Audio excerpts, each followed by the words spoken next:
Good evening, everyone. I think the video summarized the today's session. So आज मेरे ज्यादा बोलने की जरूरत नहीं है, वीडियो ने बहुत कुछ कह दिया है आज के सेशन के बारे में। पर फिर भी बहुत ही प्यारे वर्चुअल हग के साथ आप सभी का स्वागत है O2 सेशंस में।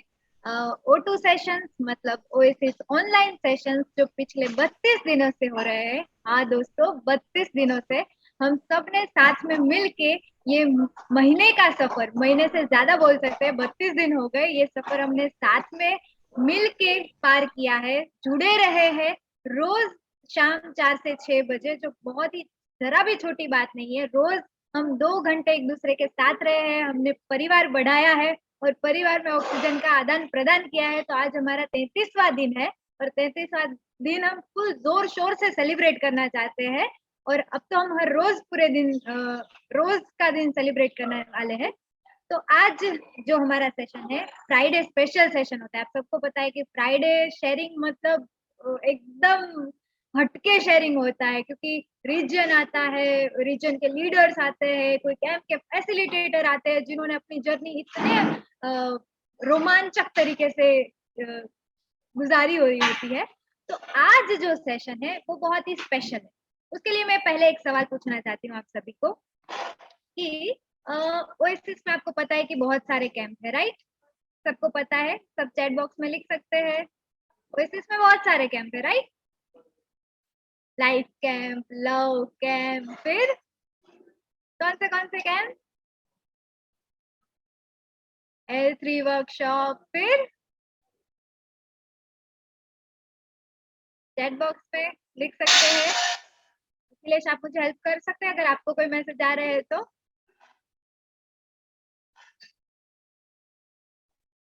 तो बहुत सारे कैंप है ओएसिस में। लाइफ कैंप है, लव कैंप है, L3 वर्कशॉप्स है, फ्रीडम पेरेंटिंग वर्कशॉप्स होते हैं, बहुत सारे कैंप होते हैं।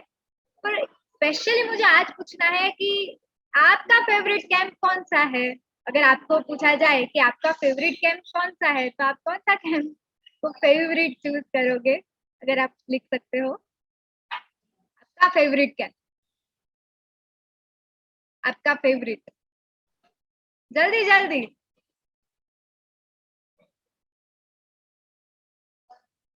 आई थिंक भैरवी बहन ने लिखा DIC। ओके, तो थैंक यू भैरवी बहन। मेरा भी बहुत ही फेवरेट DIC है। और आई थिंक बच्चों का, जितने भी बच्चे जुड़ते हैं ओएसिस में, सबका फेवरेट कैंप मतलब DIC मतलब dream India camp. Yes, dream India camp. Dream India camp सुनते ही वो ना फील आती है, उसको डिस्क्राइब नहीं कर सकते। पूरी फील आती है, फ्रीडम की, प्यार की, फ्रेंडशिप की पूरी लहर छुटती है। तो ऐसा प्यारा सा कैंप जिसमें हम मन चाहे से रह सकते हैं, पूरी फ्रीडम से रह सकते हैं, तो वो जो कैंप है वो हमारे सबके दिल के करीब है, ड्रीम इंडिया कैंप। पर हम सबने, या तो बच्चों ने पार्टिसिपेट किया है ड्रीम इंडिया कैंप, एक्सपीरियंस किया है सबने ड्रीम इंडिया कैंप, पर उसकी बैक स्टोरी होती है ना, वो किसी को नहीं पता। कैसे ऑर्गेनाइज होता है, फैकल्टी के दिल में क्या क्या गुजरती है, फैसिलिटेटर को कैसे झेलना पड़ता है, सब कुछ उनका क्या एक्सपीरियंस होता है, वो हम किसी को थोड़ा थोड़ा बहुत पता है, थोड़ा बहुत नहीं पता है। तो आज हम वो बैक स्टेज वाली स्टोरी सुनने वाले हैं। और वो सारी स्टोरी से उन लोगों के जीवन में कैसे चेंजेस आते हैं, जो ऑर्गेनाइज करते हैं उनको कैसा एक्सपीरियंस होता है, उनके जीवन में क्या चेंजेस आते हैं, जो फैकल्टी होते हैं, जो फैसिलिटेट करते हैं, उनके जीवन में क्या चेंजेस आते हैं, तो वो आज हम सुनने वाले हैं। वो भी यस, मस्ती की पाठशाला। तो मस्ती की पाठशाला के जो शिक्षक है, जो एडमिन है, उन सबकी कहानी आज सुनने वाले हैं। तो मैं आज उन हमारे साथ उसके लिए आज 3 लोग जुड़े हैं, 3 परिवार के सदस्य जुड़े हैं, जिनके सालों से इसके ये बैक स्टेज रह के काम करने के एक्सपीरियंस रहे हैं। तो आप सबको पता है पोस्टर किसने किसने पढ़ा है, सबकी टेस्ट लिखो चैट बॉक्स में। आज हमारे साथ कौन है? आज हमारे साथ कौन है शेयर करने के लिए, अगर आप सबने पोस्टर पढ़ा है तो?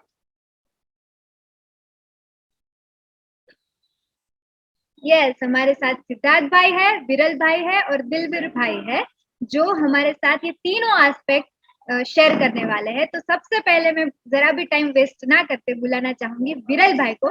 विरल भाई ने ड्रीम इंडिया कैंप में अपनी फैसिलिटेटर की जर्नी को बहुत ही सालों से करी है, पर फैसिलिटेटर को प्रिपेयर भी किया है। तो ये पूरी जर्नी में उनका एक्सपीरियंसेस कैसे रहे हैं एज अ फैसिलिटेटर, और उन्होंने अपनी लाइफ में उसको कैसे इम्प्लीमेंट किया है। प्लीज विरल भाई। So thank you hearty for introducing.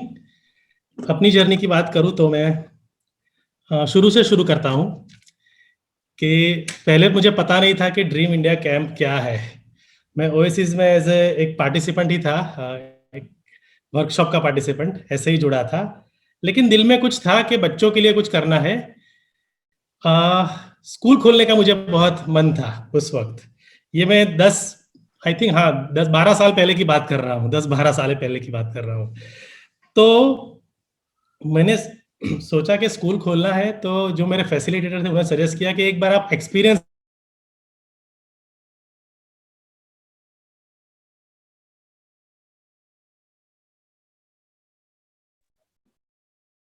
विरल भाई, आई थिंक आपका इंटरनेट प्रॉब्लम हुआ है कुछ।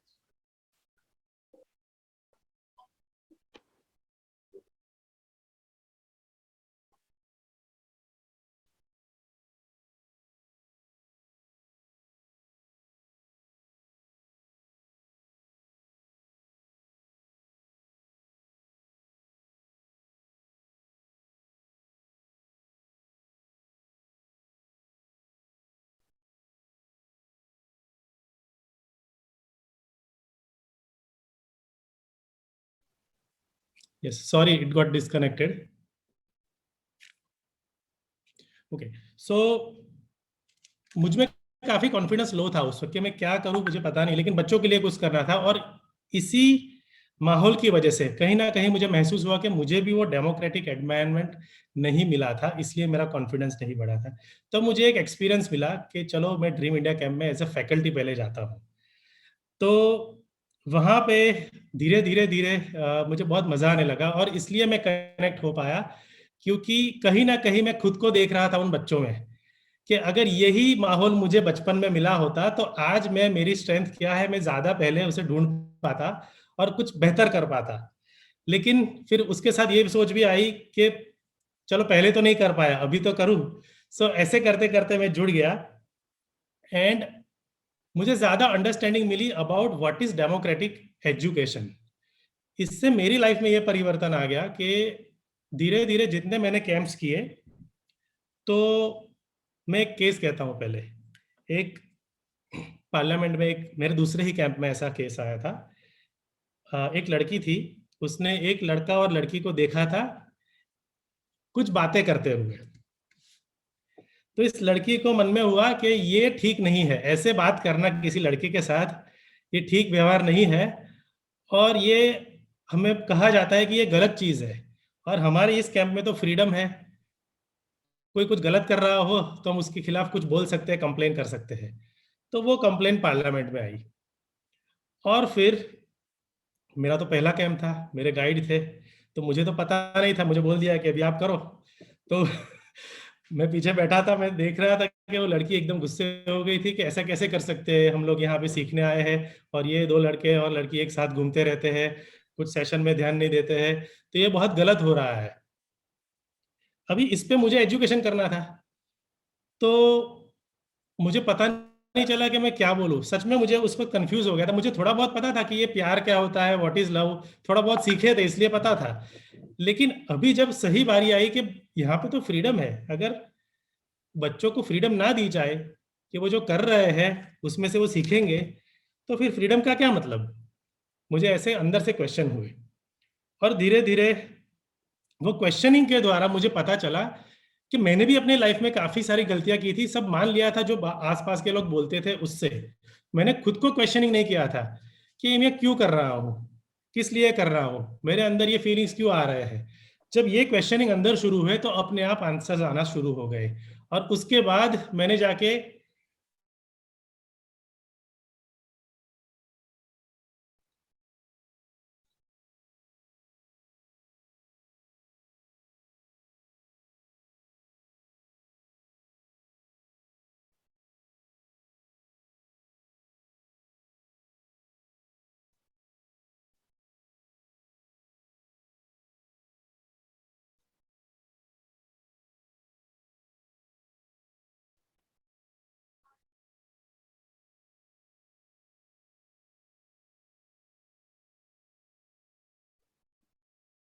Yes, I think विरल भाई को बारिश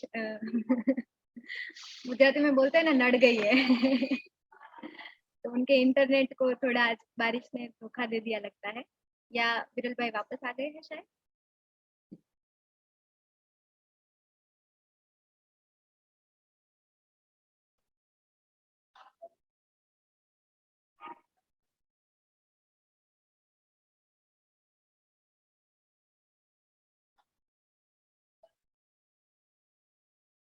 Okay.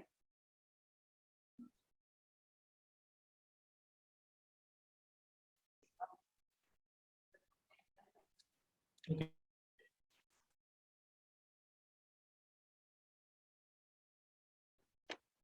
मेरा खुद का एजुकेशन बहुत शुरू हो गया खुद के बारे में। Is it audible Hardi? Yes, yes. Okay, so मेरा डेमोक्रेटिक एजुकेशन की तरफ झुकाव काफी बढ़ गया, and through the process of facilitating and preparing facilitators what is actually education, और वो मुझे ज्यादा मजा आया कि एजुकेशन नॉलेज देने से नहीं होता है, बल्कि फ्रीडम देने से और राइट क्वेश्चनिंग से शुरू होता है। और वो एजुकेशन मेरे खुद के अंदर भी शुरू होने लगा, और ये मुझे रिफ्लेक्ट करने लगा मेरे रिलेशनशिप में, मेरे वर्क प्लेस में भी, कि जहाँ पे मैं एम्प्लॉय के साथ डील करता हूँ, मेरे घर के सदस्यों के साथ बात करता हूँ, तो उनको मैं कितनी फ्रीडम दे सकता हूँ। तभी मेरी रियल टेस्ट हुई कि बच्चों का जब कैंप होता है तब तो मुझे वो करना है, लेकिन जब उस माहौल से बाहर निकलता हूँ तब मैं कितनी फ्रीडम दे सकता हूँ या फिर कितनी फ्रीडम महसूस करता हूँ, वो सही में मेरे लिए टेस्ट थी। और जब ये डीआईसी के लिए मैं बार बार प्रिपेयर करता हूँ तो ये स्ट्रेंथन होती गई। तो मैं ऐसा कहूँ तो एक कैंप से नहीं, लेकिन काफी सारे कैंप करते करते ये मेरी जर्नी, बिलीफ अबाउट प्रिंसिपल्स कि हर एक बच्चा अच्छा है, हर कोई सीख सकता है, हर एक के अंदर एक यूनिक क्वालिटी है, ये ज्यादा से ज्यादा स्ट्रेंथन होती गई। एक केस की बात करूँ तो मैं, एक लड़का था, एक गांव के स्कूल के था, उसको कैंप में इसलिए भेजा गया था क्योंकि स्कूल वाले उसे निकालना चाहते थे, क्योंकि वो पढ़ाई में कुछ नहीं करता था और सबको डिस्टर्ब करता था, परेशान करता था। तो टीचर्स ने बोला था प्रिंसिपल को, ये उसका लास्ट कैंप है, अगर इस कैंप में वो कुछ सुधर के कुछ सीख के आ जाए तो ठीक है, नहीं तो या तो ये रहेगा या तो हम रहेंगे स्कूल में। हमारा रेजिग्नेशन आपके टेबल पे होगा अगर ये बदला नहीं तो। अब ये प्रिंसिपल ने तो भेज दिया उसको कैंप में। मुझे भी नहीं पता था कि ऐसा ऐसे कोई बच्चे आ रहे हैं कैंप में। उसको सिगरेट की आदत थी, तंबाकू की आदत थी। वहां पे एक बार पार्लियामेंट में केस आया, उसने तंबाकू खाया होगा या फिर कुछ बोला होगा, कहीं पार्टिसिपेट नहीं किया होगा, कुछ कुछ भी किया था उसने, और पार्लियामेंट में केस आ गया। और वहां पे फिर नॉर्मली जैसे एजुकेशन होता है वैसे एजुकेशन हुआ, और एक प्रोसेस ऐसी हुई कि सब लोगों ने ये सोचना शुरू किया कि वो ऐसा क्यों कर रहा है।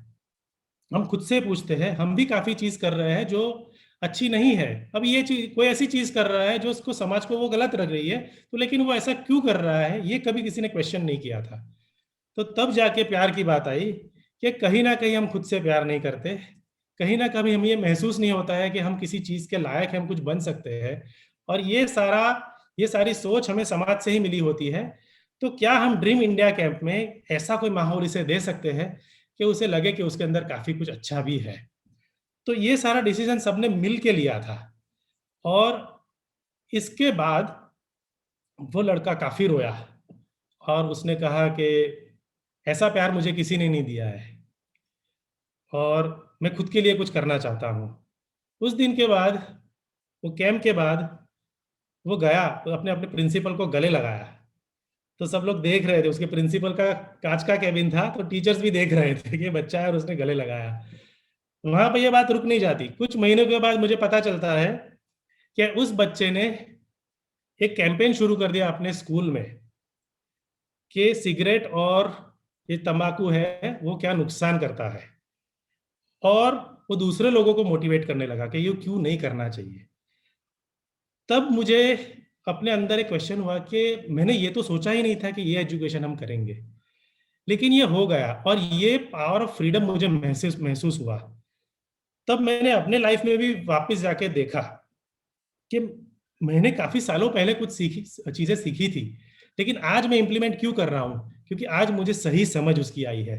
व्हाट इज रियल एजुकेशन मुझे आज समझ में आया है। और व्हाट इज रियल एजुकेशन अगर मैं कहूँ तो it is nothing more than discovering about your self. मतलब ये डीआईसी में मैं अगर कह सकूँ तो काफी कैंप फैसिलिटेट किया है, लेकिन हर एक कैंप में मैंने खुद की ही खोज की है। सबसे ज्यादा मैंने खुद की खोज की है। तो ये बच्चों के द्वारा मुझे खुद के साथ कनेक्शन करने का एक मौका मिला कि मेरी इतनी कैपेसिटी है कि मैं क्वेश्चन कर सकूं, बच्चों को खुद का पोटेंशियल रियलाइज हो, और वो इस तरीके से रियलाइज हो कि वो खुद के साथ कनेक्ट हो। और ये पावर ऑफ डेमोक्रेसी मुझे कभी महसूस नहीं हुआ था, वो उस वक्त महसूस हुआ कि ये एजुकेशन सिर्फ रुक नहीं जाता इस 7 दिन में, वो कंटिन्यू होता है and it may last for for ever. इसके साथ साथ मुझे मेरी लिसनिंग स्ट्रेंथ की भी पता चली कि मैं कितना अच्छा सुन सकता हूँ और सुन के लोगों को वो गहराई से समझ सकता हूँ। और जब ये मुझे स्ट्रेंथ पता चली तो मेरे आसपास के लोगों ने भी ये ऑब्जर्व किया, और मुझे खुद के बारे में अच्छा महसूस होने लगा। एक दूसरा केस जो मुझे जर्नी पे ले जाता है कि मैं आज क्या कर रहा हूँ बच्चों के साथ। एक बार मैं दूसरे स्टेट में कैंप कर रहा था। एक लड़की थी, वो लड़की बुद्धिस्ट रिलीजन की थी, और ज्यादातर वहां पे बुद्धिस्ट और मुस्लिम्स थे। तो वो लड़की एक सेशन में थी, और वो सेशन ऐसा था कि वो कुकिंग के सेशन था। कुछ ना कुछ लोग बच्चे बनाते थे। तो मुझे कंप्लेन आई, डायरेक्टली मुझे बोला, पार्लियामेंट में नहीं आई, कि भैया ये जो लड़की है ना, हम सब बनाते हैं ना, सब बच्चे थोड़ा तो बहुत चखते हैं, ये लड़की खाती ही नहीं है। और हमें बुरा बुरा लगता है कि हमने 1-2 घंटा ये सारे नए रिसर्च करके कुछ ना कुछ हम बनाते हैं, इतना फूड लाते हैं, मेहनत करते हैं, लेकिन ये कुछ करती ही नहीं है, पार्टिसिपेट करती लेकिन खाती नहीं है। तो मैंने बोला कि ये तो फ्रीडम है ना बेटा, उसको नहीं मन कर रहा होगा। तो बच्चों ने कहा हाँ, लेकिन किसी के मान के लिए भी थोड़ा तो करे ना, एक बार भी उसको पसंद की नहीं मिल रही है चीज। मैंने बोला कोई बात नहीं, आप पार्लियामेंट में बोलो, मैं कुछ नहीं कर सकता इसमें। तो मैं भी सोच में पड़ गया ऐसा क्यों होता होगा। फिर पार्लियामेंट में केस आया, और वो लड़की को बुलाया गया कि भाई आप लोग सब एक क्लास में हो, आप सब दोस्त हो, अभी एक सेशन में हो, तो ऐसा क्यों कर रहे हो। अभी हुआ ये कि वो लड़की थी मुस्लिम थी, हाँ। और पार्लियामेंट में जो थे वो बुद्धिस्ट थे, और कुछ मुस्लिम भी थे, मुस्लिम बच्चे भी थे। तो सबने क्वेश्चन किया तू खाती क्यों नहीं है। तो वो रो पड़ी वहां पे कि मेरा मन नहीं कर रहा है, मुझे पेट में दर्द है, वैसा सब बहाने निकालने लगी। तब जाके एक लड़का जो बुद्धिस्ट था, अभी ये सोचने की बात है, मुझे ये पार्लियामेंट के केस के दूसरे दिन पता चला था। जो लड़का था वो पार्लियामेंट में जो जूरी था वो बुद्धिस्ट था, उसने उस मुस्लिम लड़की के लिए स्टैंड लिया कि उसका पेट ना दुखता हो, फिर भी अगर उसने चॉइस ली है कि उसे उसको नहीं खाना है, तो फिर आप लोगों को क्या दिक्कत है। यहाँ पे फ्रीडम है, किसी को कोई फोर्स नहीं किया जा सकता, किसी को मन नहीं करता है तो नहीं खाएगा वो, ठीक है। तब जाके वो रो पड़ी, और वो जाके वापस बैठ गई, बाद में वो वापस नहीं आई। दूसरे दिन वो स्टार असेंबली होती है वहां पे, फिर वो कुछ उसने कहा कि कल इस भैया ने मेरे लिए कहा पार्लियामेंट में, तो मुझे बहुत अच्छा लगा। उस दिन के बाद उसने खाना शुरू कर दिया। अभी ये साइकोलॉजिकली क्या हुआ मुझे बाद में पता चला कि उस बच्ची को घर से कहा गया था कि भाई कोई मुस्लिम के हाथ का खाना नहीं खा, सॉरी, कोई बुद्धिस्ट के हाथ का खाना नहीं खाना चाहिए। तो उसका ये घर का कल्चर था, उसको ये बचपन से सिखाया गया था। अभी उसको तो खाना था, लेकिन क्योंकि घर से कहा गया था, वो अपने माँ बाप के खिलाफ नहीं जा सकती थी। लेकिन वहां पे जब उसको तकलीफ पड़ी, जब सारे लोग उसके अगेंस्ट थे, एक जो लड़का दूसरे रिलीजन का था उसके लिए खड़ा हुआ, और इस बात से उसे रोना आ गया था कि मैं जिन लोगों का हाथ का खाना नहीं खाना चाहती थी, उसी बच्चे ने मुझे आज सपोर्ट किया, और उसके बाद उसका ये पैराडिम, ये मानांकन शिफ्ट हो गया, और उसी दिन से उसने खाना शुरू कर दिया, और बहुत ही वो खुश होके गई। तो मेरे लिए ये बहुत इंपॉर्टेंट लर्निंग था कि जब हम फ्रीडम देते हैं तो शायद हमें भी पता नहीं होता है कि क्या एजुकेशन हम कर रहे हैं, लेकिन एजुकेशन अपने आप, freedom is an education itself. Truly अगर हम freedom they, that is an education itself, that is what I experienced. And उस वहां से मुझे एक मेरे लाइफ का एक दूसरा मिशन, बच्चों के साथ तो काम तो करना ही था, मुझे स्कूल भी खोलना है, एक डेमोक्रेटिक एजुकेशन स्कूल। लेकिन मुझे एक ऐसा रास्ता मिला कि ऐसे तो कितने सारे बच्चे हैं जिनके बचपन में कितने सारे ऐसे मानांकन बन गए होते हैं, तो उसे हम कैसे हेल्प करें। तो वहीं वहीं से मेरी काउंसलिंग की जर्नी की शुरुआत की। I became a counsellor, mental health counsellor, कि मुझे स्कूल में बच्चों को ये प्लेटफॉर्म प्रोवाइड करना है कि जिन बच्चों को कुछ ना कुछ अंदर होता है लेकिन स्कूल में नहीं कह पाते, टीचर्स को नहीं कह पाते, अपने माता पिता को नहीं कह पाते, तो उनके लिए एक प्लेटफॉर्म करना है। और इसलिए मैंने सोचा कि मैं काउंसलर बन सकता हूं, क्योंकि मैं अच्छा सुनता भी हूं, तो क्यों ना इसको मैं आगे ले जाऊं। तो इसके साथ साथ, कैंप के साथ साथ, मैंने सोचा ये काम भी करना चाहिए, ताकि जिस बच्चों को तुरंत ही कुछ हेल्प चाहिए उसे हम कर सकते हैं। And that was big transformation for me, कि मुझे कल स्कूल भी खोलना है। जैसे एएस नील की हम बात करते हैं, समर हिल, तो खुद बहुत बड़े साइकोलॉजिस्ट थे और इसीलिए बच्चों को हेल्प कर पाते थे। तो मेरे लिए ये बहुत ही ट्रांसफॉर्मेशनल जर्नी थी फॉर ड्रीम इंडिया कैंप। दूसरा, काफ़ी सारी, अगर मैं अपनी स्ट्रेंथ्स की बात करूं, तो काफ़ी सारी स्ट्रेंथ्स मेरी डिस्कवर हुई, मेरे वीकनेसेस भी डिस्कवर हुए, और कॉन्स्टेंटली मुझे वर्क करने का इसमें मौका मिला। लद्दाख में ही एक कैंप में -15 डिग्री टेम्परेचर था, तो ठंडे पानी से नहाना मैंने सीख लिया, बर्फ वाले पानी से नहाना सीख लिया। अभी ये नहाना सीख लिया, उसके वजह से मेरी मेंटल स्ट्रेंथ पे काफ़ी फर्क पड़ा, कि अगर हम दिमाग से कुछ तय कर ले तो हम कर सकते हैं। तो ये सारी स्ट्रेंथ मुझे ड्रीम इंडिया कैंप ने दी है। मैं 100% ये कह सकता हूँ कि मेरी जो जर्नी है कांस्टेंट थी, और इससे काफ़ी बढ़ गई ड्रीम इंडिया कैंप से। और यह सिखाते सिखाते मैं खुद बहुत सीखने लगा, ये मैं कह सकता हूँ, और अभी भी सीखता हूँ। Thank you so much.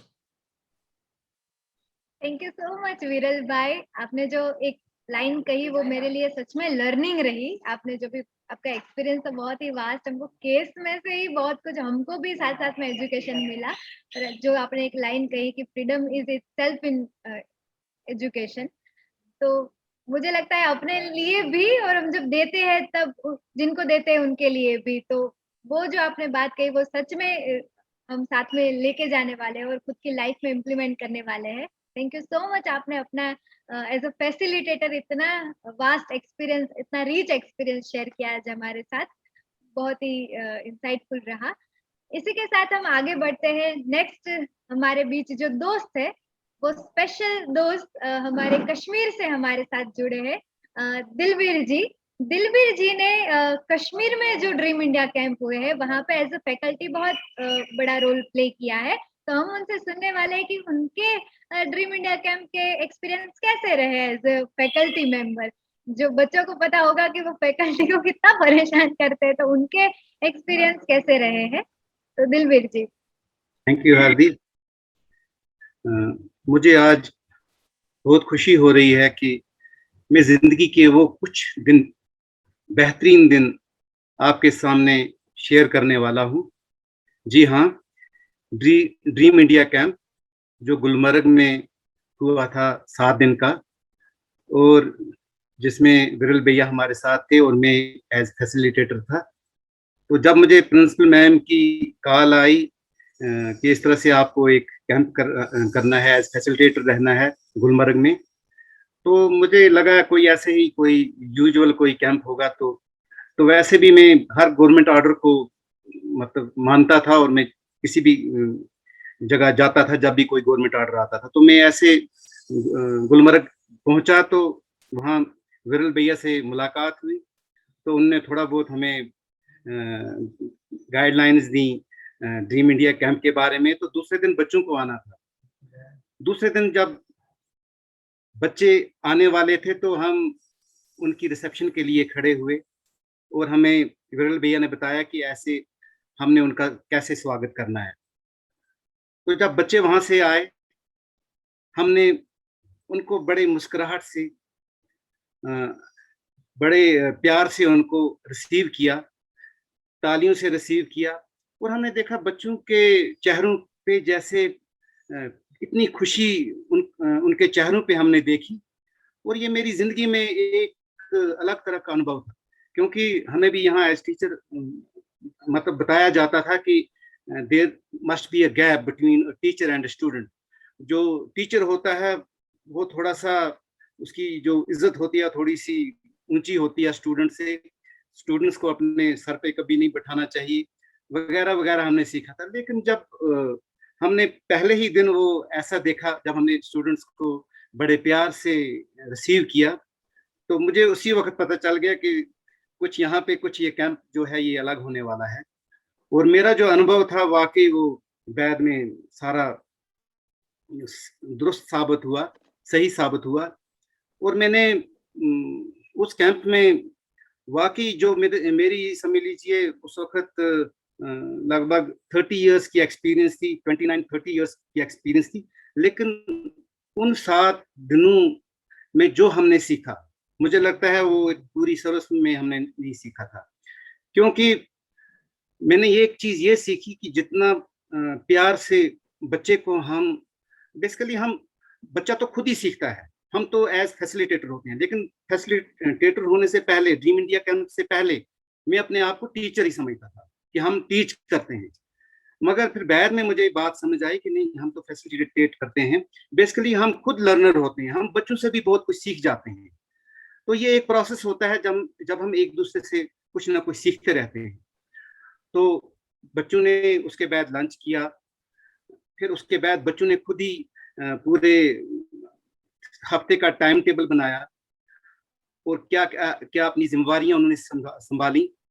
तो बच्चों में मैंने वो कॉन्फिडेंस देखा ड्रीम इंडिया कैंप में कि, और उनको मतलब एक तो उनके चेहरों पर भी मुस्कुराहट रही, क्योंकि हर बच्चा जो था वो अपनी मर्जी से हर कोई काम कर रहा था, हर कुछ सीख रहा था।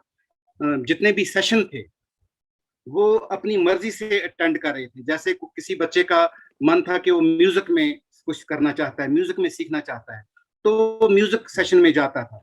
किसी का ड्रामा में शौक था, वो ड्रामा के लिए जाता था। तो इस तरह से किसी का सेल्फ कॉन्फिडेंस के लिए शौक था, वो सेल्फ कॉन्फिडेंस के सेशन में जाता था। तो बच्चों हर बच्चा जो था वो खुश था, क्योंकि वो हर कुछ अपनी मर्जी से सीख रहा था। तो मैंने वहां ये महसूस किया कि बच्चों को जब हम फ्रीडम देते हैं तो वो उनके लिए सबसे बड़ी बात होती है, वो उनके लिए जिंदगी में खुशियां ले आती है। तो ये मैंने सीखा कि बच्चों को फ्रीडम देनी बहुत जरूरी है। और बच्चों के साथ फ्रेंडशिप या बच्चों की जो आपसी फ्रेंडशिप होती है, वो एक दूसरे से भी बहुत कुछ सीखते हैं। और अपने एक दूसरे से जब वो शेयरिंग करते हैं उससे भी बहुत कुछ सीखते हैं। ड्रीम इंडिया कैंप में मुझे एक बहुत अच्छी बात एक और लगी, जो हम स्टार असेंबली करते थे सुबह के टाइम पे, जब बच्चे एक दूसरे को ऑब्जर्व करते थे किसमें कितनी अच्छी क्वालिटीज हैं, किसमें कितने अच्छे गुण हैं, और वो उस स्टार असेंबली में वो गुण बताते थे। और जिस बच्चे के बारे में वो गुण बताते थे उसको मतलब अंदर से वो कॉन्फिडेंस मिलता था, एक वो पावर मिलता था कि नहीं, ये चीज मेरे में है।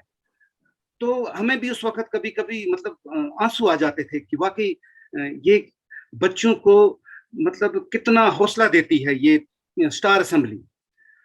तो स्टार असेंबली भी मुझे बहुत अच्छी लगी। उसमें जो पार्लियामेंट का जो सेशन होता था इवनिंग में, वो भी बहुत अच्छा लगा, जब बच्चे खुद अपनी प्रॉब्लम सॉल्व करते थे, खुद ही वो सारा पूरा टाइम टेबल बनाते थे।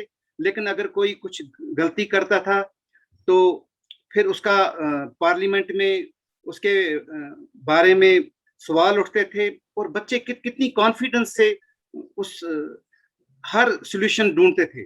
जितने भी सॉल्यूशंस वहां पे होते थे, 2 बच्चे वहां पर सिगरेट पीते थे, तो उनका भी एक पार्लियामेंट में आया कि इस तरह से ये 2 बच्चे सिगरेट पीते हैं। फिर उन्होंने भी, बच्चों ने, मतलब बच्चों में इतनी फिर सच्चाई आ गई इसी प्रोसेस के दौरान ड्रीम इंडिया कैंप में, कि उन्होंने खुद माना कि हम सिगरेट पीते हैं, और उसके बाद उन्होंने फिर सब बच्चों के सामने ये इरादा किया कि हम आइंदा से कभी सिगरेट नहीं पिएंगे।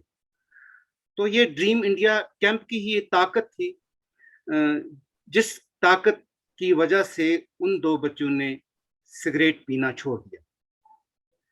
उसके अलावा अब बहुत सारी और भी चीजें हैं जो अब इतने कम समय में बतानी मुश्किल हैं, जो हमने ड्रीम इंडिया कैंप में सीखी।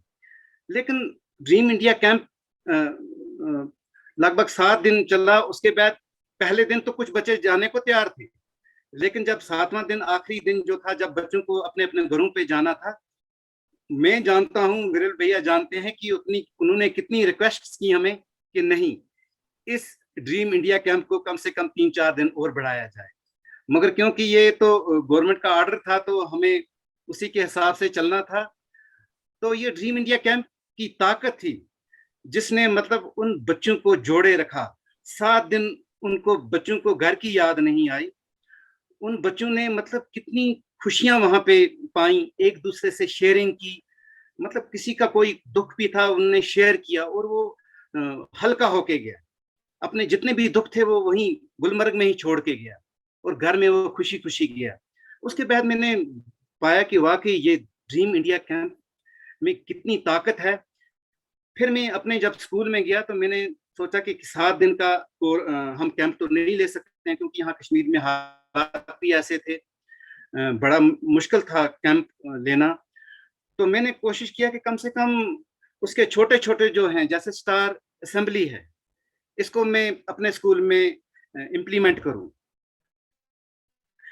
तो जब मार्च का साल, मतलब हमारा सेशन स्टार्ट होता था, मार्च से होता है स्टार्ट, तो हम पहले ही दिन हम क्या करते हैं, 7 दिन हम रखते हैं इंट्रोडक्शन के ही, बच्चों के वो आपस में वो मतलब फ्रेंडशिप करते हैं, एक दूसरे से बातचीत करते हैं।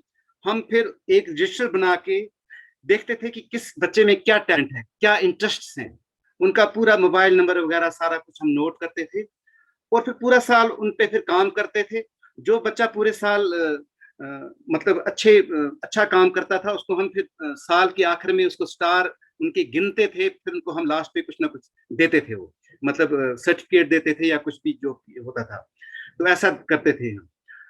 मतलब कोशिश हमने यही की कि ड्रीम इंडिया कैंप को कम से कम हम स्कूलों में ले जा सकें। ये जरूरी नहीं है कि हम कहीं 7 दिन हम मतलब कहीं जाएं, गुलमर्ग या किसी दूसरी जगह पे, हम अपने स्कूल में भी ये चीजें वहां पे कर सकते हैं। उसको हम अच्छी तरह से मतलब बच्चों में ये चीजें ला सकते हैं, सेल्फ कॉन्फिडेंस ला सकते हैं, बाकी चीजें ला सकते हैं। तो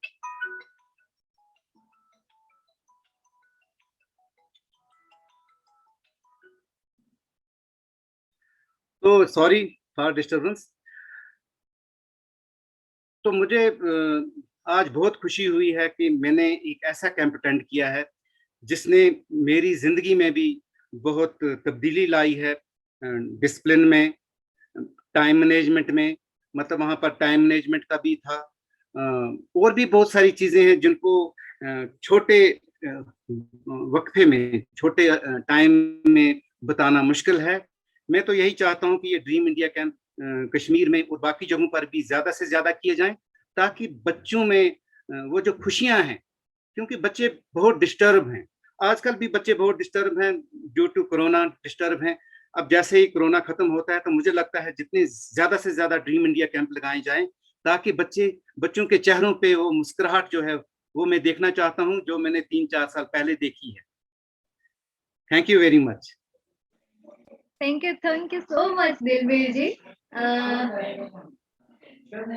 बेशक ड्रीम इंडिया कैंप हम सब के लिए, जो भी उसको अटेंड करता है, चाहे वो बच्चा हो, चाहे वो फैकल्टी हो, चाहे वो ऑर्गेनाइज करे, जो भी ड्रीम इंडिया कैंप का पार्ट बनता है, उन सबके लिए वो एक ऐसा एक्सपीरियंस होता है जिसको वो अपने साथ लाइफ टाइम लेके जाते हैं। और हमेशा ऐसा ही लगता है कि काश ये थोड़ा पहले मिल गया होता और काश ये पूरी जिंदगी मिलता रहे। तो ये सबका एक्सपीरियंस रहता है। तो ऑडियंस आप में से जिन्होंने ड्रीम इंडिया कैंप अटेंड किया है, वेरी गुड, और जिन्होंने नहीं किया है जल्दी से जल्दी कुछ जुगाड़ करो। तो सबको, और आपने एक जो बात कही वो बहुत ही ब्यूटीफुल लगी मुझे, कि हम ऐसे बोलते हैं ड्रीम इंडिया कैंप मतलब फ्रीडम, और आपने बोला कि आपको सेल्फ डिसिप्लिन और सेल्फ मैनेजमेंट, टाइम मैनेजमेंट, ये सब सीखने को मिला वहां से, और वो भी एज अ फैकल्टी काम करके। तो वो सच में बहुत ही वो ब्यूटी दिखाता है ड्रीम इंडिया कैंप की, कि हम ड्रीम इंडिया कैंप मतलब फ्रीडम मतलब क्या समझते हैं। और बहुत ही खुश है हम सच में कि इसी बहाने कश्मीर में आप जैसे दोस्तों से मुलाकात होती रहती है। और जैसे आपने बोला, हमको तो पूरा विश्वास है कि आप ये स्माइल्स और आगे ले जाने वाले, वो हमको पता है कि कश्मीर में ड्रीम इंडिया कैंप हर जगह होने वाले हैं, और वो भी आपकी वजह से। तो थैंक यू, पहले से ही उसी के लिए थैंक यू। Thank you. और एक और चीज मैं आपके लिए कहना चाहूंगी कि सबके लिए जैसे बोला कि एक्सपीरियंस तो बहुत अच्छा होता है, पर लोग है ना कभी कभी याद करते रहे, हाँ वो एक्सपीरियंस बहुत अच्छा था, पर आप उसको आगे लेके गए हो, कैसे हो सकता है ऐसा सोच के अपने स्कूल में इम्प्लीमेंट किया है, तो ये सच में बहुत बड़ी बात है। और उसके लिए बहुत ही बड़ा थैंक यू हम सब की तरफ से आपको। थैंक तो yes, thank you so much. इसी के साथ हम आगे बढ़ते हैं, और हमारे फाइनल स्पीकर जो हमारे साथ आज, हमारे फाइनल दोस्त जो आज हमारे साथ जुड़े हैं। अब हमने जान लिया कि फैकल्टी का एक्सपीरियंस कैसा होता है, एज अ फैसिलिटेटर एक्सपीरियंस कैसा होता है, फैसिलिटेटर तैयार करने का एक्सपीरियंस कैसा होता है, अलग अलग जगह का एक्सपीरियंस कैसा होता है। पर अभी उसके लीडर जो उसके बैकबोन होते हैं, जो हर जगह पे कैंप कैसे हो रहा है, कहाँ होगा, वो सब डिसाइड करते हैं। तो उनका एक्सपीरियंस कैसा रहता है और उनको लाइफ में कैसे हेल्प होती है। तो सिद्धार्थ भाई प्लीज आप। थैंक यू हार्दिक। नमस्ते दोस्तों। मेरा भी ड्रीम इंडिया कैंप का एक्सपीरियंस काफ़ी मैजिकल रहा है, मैं ऐसे बोलूँगा। मैंने सिर्फ एक ही कैंप अटेंड किया आज तक, लेकिन वो एक कैंप ने इतना बड़ा इम्पैक्ट किया है लाइफ में, और ऐसी जर्नी पे मुझे रख दिया है, अब तो मेरे कंट्रोल में भी नहीं है। ऐसा हुआ था कि मैं ज्योतिधर के कैंप्स लीड करता था, फैसिलिटेट करता था, तो तब बहुत सुना था कि dream India camp is the crown of all the oasis camp. और अगर आपने जितना भी सीखा है, आपने L3 जिसने किया होगा 4 साल में जितना भी सीखा है, वो अगर आपको अगर जीना है, प्रैक्टिस करनी है, तो you have to go to dream India camp. जैसे डॉक्टर कितना भी 6-7 साल का पढ़ाई कर ले, फिर ऑपरेशन में थिएटर में जाता है, सब चेक हो जाता है। तो वैसे आप जो जिए हो वो जो जानते हो वो जी सकते हो कि नहीं, वो चेक करना है, तो जाना पड़ेगा ड्रीम इंडिया कैंप। मैंने भी चैलेंज ले लिया, जाना तो पड़ेगा। तो मेरे फैसिलिटेटर मेंटर विरल भाई थे, तो मैंने एक भी कैंप, फर्स्ट कैंप अटेंड किया, और वहाँ पे जैसे ये लोग दिलबीर सिंह जी ने बताया, विरल भाई ने बताया, ऑफकोर्स बच्चों का ट्रांसफॉर्मेशन तो काफ़ी देखा। मैं उसकी ज़्यादा कैंप की बात नहीं करूँगा क्योंकि मुझे कुछ और बताना है। तो वहाँ जो कम्युनिटी सेशन था, जो लास्ट दिन का कम्युनिटी सेशन था, और उसमें बच्चों ने जो अपनी कहानी सुनाई, वो सुन के मेरा पूरा दिल जैसे आई वॉज सो शॉक्ड, और इतना हिल गया मैं अंदर से कि बच्चों को कितना भरा हुआ था अंदर से, इतनी उनकी स्टोरी। जी सॉरी, आपके है ना माइक से कुछ बहुत ज्यादा आवाज आ रही है, थोड़ा शायद एक बार निकाल के वापस लगाइए, ऐसा कुछ हो सके अगर। अच्छा, अभी अभी परफेक्ट। ओके है? Yes perfect. ओके। सो मैंने जब बच्चों की स्टोरी सुनी तो मैं बहुत हिल गया, क्योंकि उनके दिल में कितना दर्द होता है, और कुछ बात वो बच्चे ने ऐसी बोली जो वहां पे ही लाइफ में फर्स्ट टाइम उन्होंने शेयर किया सब स्टोरीज। चाहे उनकी फैमिली मेंबर्स की तरफ से उनको कोई पेन था लाइफ में, कोई उनको सुनता नहीं था, कोई फ्रेंड की तरफ से, माने इतने पेन होते हैं, और ऐसा लगता है कि इतने छोटे छोटे मासूम दिल के अंदर उनने कितना दर्द दबा के रखा होता है। अगर इसको आउटलेट नहीं मिलता है तो बहुत लाइफ में उनकी नुकसान हो सकता है। और वो बच्चे वो शेयर करने के बाद इतने लाइट फील कर रहे थे, तो मुझे लगा कि ऐसे तो कितने बच्चे होंगे। और ऐसा नहीं है, हर सोसाइटी के माने एफ्लुएंट क्लास के बच्चे थे, उनके भी दिल में इतना ही दर्द था जितना लोअर मिडिल क्लास या लोअर क्लास के बच्चे थे। तो माने उनको कोई आप कौन से सोशल बैकग्राउंड से आते हो उससे कोई मतलब नहीं था, हर बच्चा कोई ना कोई पेन कैरी कर रहा था। तो फिर मैंने सोचा कि ऐसा क्यों, तब पता चला कि इसका बड़ा प्रॉब्लम है कि पेरेंटिंग सिखाया ही नहीं गया है। पेरेंटिंग किस तरह होता है उसका बहुत बड़ा गैप है। तो ये मन में सोचा कि ये मैक्सिमम बच्चों को मिलना चाहिए। तो मैंने सोचा कि चलो कैंप ऑर्गेनाइज करने की जिम्मेदारी लेता हूँ गुजरात में। तो वैसे मैंने ठान लिया कि भाई 100 ड्रीम इंडिया कैंप करने, बोलने से तो बोल दिया कि 100 कैंप करेंगे, लेकिन पता नहीं था कि इतना सारा बहुत बड़ा लेसन मिलने वाला है इसमें से। सबसे पहले जाओ रजिस्ट्रेशन करने, तो कैसे समझाओ कि क्यों बच्चे को भेजना है 10 दिन के लिए, फ़ोन नहीं कर सकेंगे, माँ बाप को मिल नहीं सकेंगे, माँ बाप भी फ़ोन नहीं कर सकेंगे, अनजान आदमी है, ये कौन है, कहाँ से आया है, कैसे बच्चे भेज ले इसके भरोसे। फैकल्टी को बोलो तो 10 दिन हम नहीं जाएंगे, एक दिन जाने को बोलो तो जा सकते। तो I learn that you really need to get convinced yourself to enrol people. अगर दूसरे को आपके सपनों में शामिल करना है तो आपके सपने पे विश्वास रखना बहुत जरूरी है। Unless I believe my dream, no one in the world will believe me. तो मेरे साथ आई वॉज सो फॉर्चुनेट के अभी भी कुछ मेरे फ्रेंड्स हैं, टीम मेंबर जो अभी ये सेशन में भी है, तो उनकी टीम की मदद से हम लोग स्कूल जाते थे, ओरिएंटेशन सेशन करते थे, समझा के माँ बाप को समझा के, टीचर को समझा के रजिस्ट्रेशन करते थे, फैकल्टी को भी समझाते। तो ऐसे हमने कुछ कैंप किए, मिस्टेक्स भी की और उसमें से सीखते गए। फिर मुझे लगा कि एक्चुअली जितना मुझे स्ट्रगल होता था ना पेरेंट्स को या टीचर, क्योंकि बच्चे को कन्विंस करना ही नहीं होता था, बच्चे तो रेडी होते थे। प्रॉब्लम उस बड़ों को होता था कि वो नहीं भेजना चाहते थे ऐसे, और जब वो बच्चे ऐसे एटमॉस्फेयर में से आते हैं तो वो लोग प्रिपेयर्ड भी नहीं होते थे, काफ़ी टीचर्स, कि बच्चे की जो सोच खुल जाती है तो उसको हैंडल कैसे करें। फिर हमको उल्टी कंप्लेन आती थी कि आपके कैंप में से बच्चे आ जाते हैं ना, फिर तो वो हमारे सुनते नहीं है, वो आके हमसे गले मिलते हैं, ऐसा थोड़ी होता है। हम और ऐसी कंप्लेन आती थी स्कूल में कि बच्चे बहुत फ्री हो गए, अब हमारे साथ फ्रेंडली बिहेवियर करते हैं।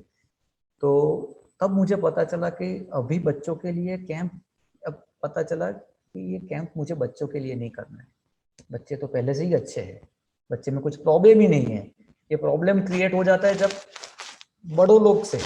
बड़े लोग के बीच में रहने से इनका प्रॉब्लम शुरू होता है। तो अब फिर मैंने पूरा डिजाइन चेंज किया कि this camp we are doing to train the adults and children are there to make them understand what they actually need. माने बच्चे वहां इसलिए भेजे जाने हैं क्यों, ताकि बच्चों के साथ उनको एक एटमॉस्फेयर में रखा जाए और वो बच्चे उनको सिखाए कि हम क्या चाहते हैं, कि जब आप हमारे रास्ते से हट जाते हो और हमको एक सही एटमॉस्फेयर मिलता है, तब देखिए हम क्या कर पाते हैं। हम सिर्फ बॉडी से छोटे हैं, बाकी कोई एंगल से आपसे छोटे नहीं है। हमारा दिल भी उतना ही सेंसिटिव है और हम इतना लॉजिकल सोच सकते हैं, हम हमारे लिए स्टैंड भी ले सकते हैं और हम हमारी दुनिया को चला भी सकते हैं। बच्चे में तो ये क्वालिटी है, बड़ों को प्रूव करने के लिए अब कैंप ऑर्गेनाइज करने की जरूरत है, बच्चों के लिए नहीं करनी है, क्योंकि बच्चे की ये कैपेसिटी दिखानी पड़ेगी दुनिया को। वो जब से सोचा ना, तब से हमने पूरी फिर फैसिलिटेटर की ट्रेनिंग भी चेंज कर दी कि फैकल्टी को कैसे ट्रेन करना है। तो उसका पूरा वहाँ से हमने एकदम डीप प्रोग्राम शुरू किया कि हम 1 महीने तक फैकल्टी को ट्रेनिंग करेंगे, फिर कैंप में भेजेंगे, क्योंकि हमको बड़ों को सिखाना है, बच्चों को नहीं। इसलिए इंटेंस ट्रेनिंग फैकल्टी की शुरू की सूरत में, और वहाँ से बर्थ हुआ हमारे सूरत का समर हिल सर्कल कि हमने वहाँ पे समर हिल बुक ऐसा कंडीशन रखा कि ये बुक और ये हमारे जो 8 के 10 ट्रेनिंग सेशन है बुक के, वो अटेंड नहीं करेंगे तब तक हम वो कैंप में नहीं भेजेंगे फैकल्टी को, क्योंकि उनको समझ होनी चाहिए वो किस लिए जा रहे हैं। समर हिल की मूवी दिखाई और इस तरह से हमने शुरू किया। तो वो जो कैंप था वो हमारा बहुत सक्सेसफुल कैंप था। उसके बाद लॉकडाउन आ गया तो हम ज़्यादा कैंप नहीं कर पाए, लेकिन वहाँ से शुरू हो गई समर हिल बुक रीडिंग सर्कल की। तो हम तब से आज डेढ़ पौने 2 साल हो गए, हर वीक एक बार 2 घंटे मिलते हैं और समर हिल बुक का रीडिंग करते हैं, क्योंकि ड्रीम इंडिया कैंप भी काफ़ी हमने मॉडिफाई किया है ओएसिस में, लेकिन उसका जो इनिशियल इंस्पिरेशन था वो था एएस मिल की जो पूरी फिलोसॉफी थी। तो उस फिलोसॉफी को बहुत गहराई से समझनी शुरू की और मैंने देखा कि अब ज़्यादा में ज़्यादा पेरेंट्स तक ये पहुँचना चाहिए, क्योंकि मेरा दूसरा एक पेन जो मैं कैरी करना था कि what is next now what next. बच्चों को तो दे दिया 8 दिन का एक एटमॉस्फेयर दे दिया, उन्होंने अपनी जो सपनों की दुनिया है वो बना भी ली और जी भी ली, लेकिन व्हाट नेक्स्ट। वो जाएंगे वही दुनिया में जाएंगे जहाँ वही एडल्ट्स के पास रहेंगे जो अनट्रेन्ड है, अनअवेयर है और जो ये जानते नहीं फ्रीडम का मतलब।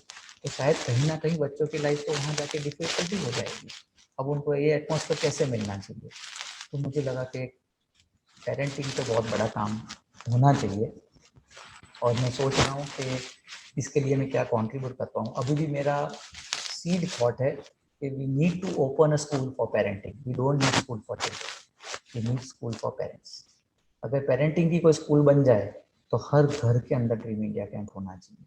ड्रीम इंडिया एटमॉस्फेयर बच्चों को घर के अंदर मिलना चाहिए तो उसकी इम्पैक्ट बहुत बड़ी होगी। So this camps are like a laboratory to show to society that yes, we can and we should trust children, we should give freedom to them and see once we हम लोग जब उनके रास्ते से हट जाते और उनको फ्रीडम देते तो यही बच्चे जो 3 दिन पहले हम बोलते थे कुछ नहीं बोलता, कुछ नहीं करता, कैसा स्टैंड लेता है खुद के लिए, दूसरा के लिए, हम ये बोलते हैं ये बहुत धमाली बच्चा है, ये सबको परेशान करता है, देखो कैसे सेंसिटिव हो गया, कैसे हो गया, हमने कुछ नहीं किया।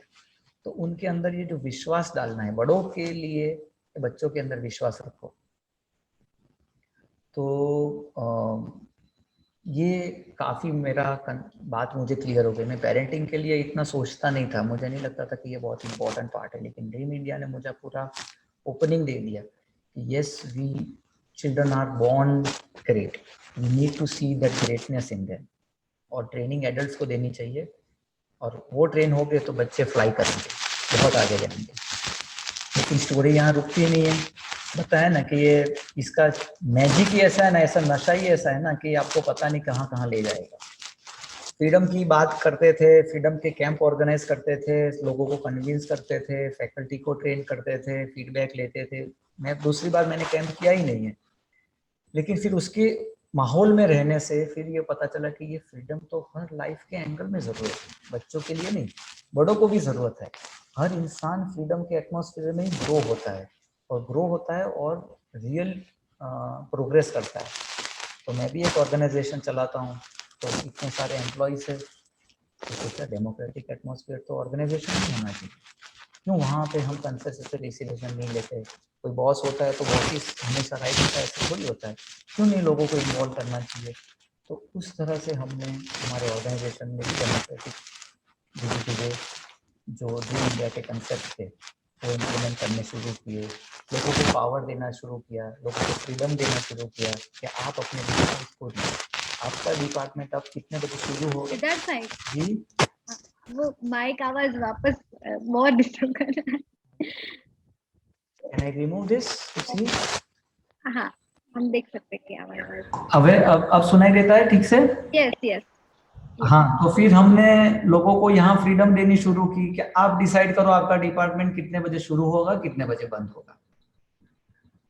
और ऐसी धीरे धीरे धीरे फ्रीडम देते देते आप क्या काम करना चाहते हो, आप किस तरह से काम करना चाहते हो, आप कौन सी टेक्नोलॉजी यूज करना चाहते हो, अगर कोई इंपॉर्टेंट डिसीजन लेना है तो हमने ऐसी सिस्टम धीरे धीरे क्रिएट कर रहे हैं। मैं ऐसा नहीं बोल पहुंच गए वहां पे, लेकिन we are on the route कि हम जो भी कंपनी में डिसीजन लेते हैं वो डिसीजन से जो लोग इम्पैक्ट होने वाले हैं उनको मिला के हम डिसीजन लेते हैं। अभी ऐसा नहीं है कि हमने कोई हेड ने डिसीजन ले लिया, नहीं, अब ये डिसीजन हम ले रहे हैं उसकी इम्पैक्ट कहाँ जाने वाली है, उन लोगों को अभी से शामिल करो, उनका कॉन्सेशंस लो, डिस्कस करो, चाहे कुछ करेक्ट करना है तो करेक्ट करो, फिर आप डिसीजन लो। तो काफी पॉजिटिव रिजल्ट्स मिले और वहां तक पहुंचे हैं कि अभी कुछ एग्जीक्यूटिव्स को हम ये भी फ्रीडम दे रहे हैं कि आपकी सैलरी आप नक्की करो, you decide, you measure your output and you decide your salary।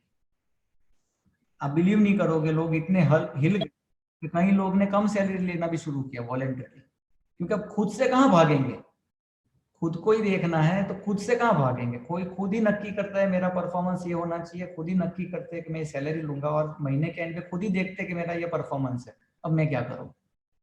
तो फ्रीडम का इतना बड़ा पावर है कि सीधा फ्रीडम इंसान के कॉन्साइंस को कनेक्ट कर लेता है। एंड फ्रीडम हम एक पार्ट देते हैं, लेकिन जैसे कॉइन का हम एक हिस्सा पकड़ते हैं तो तब सेकंड साइड कम्स टुगेदर। तो ये फ्रीडम का क्या मसला है कि आप फ्रीडम लो तो उसका सेकंड साइड है responsibility. It comes together.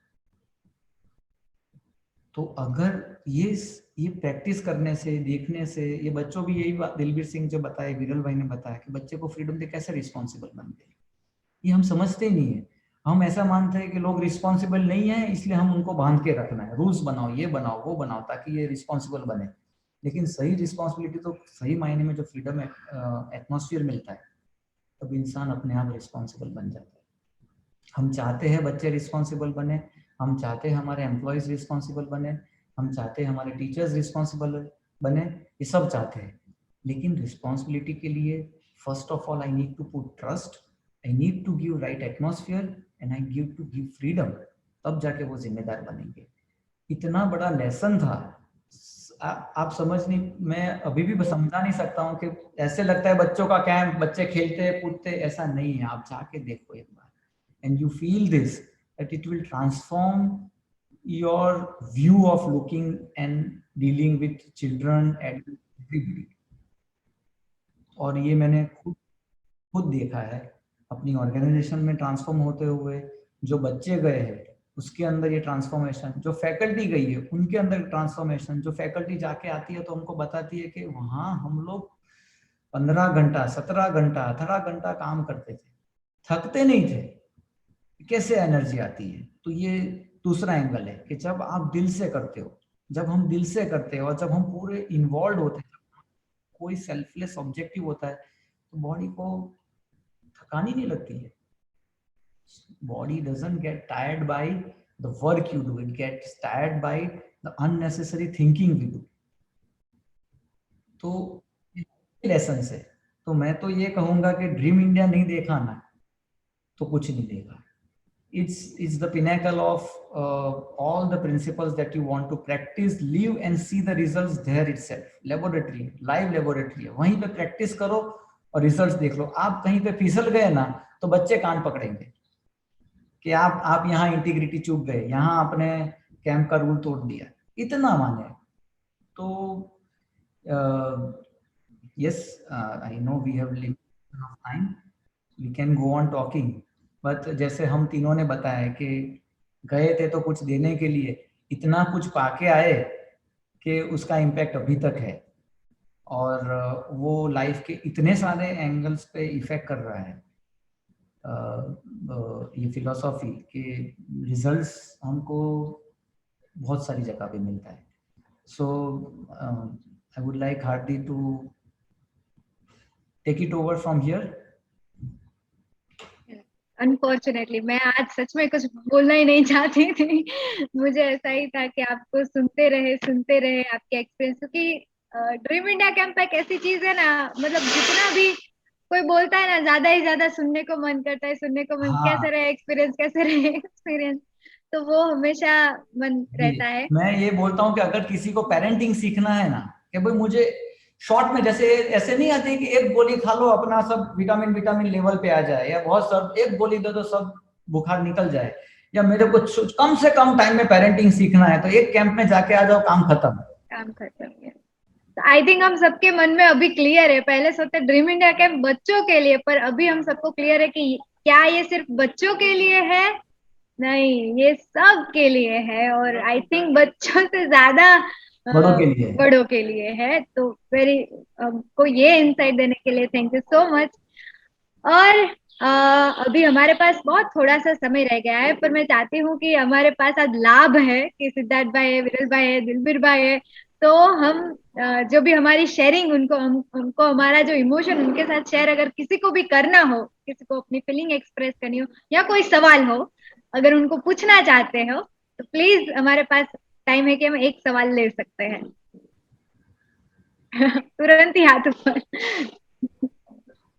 Bharat भाई। Yes, am I audible? Yes. Okay.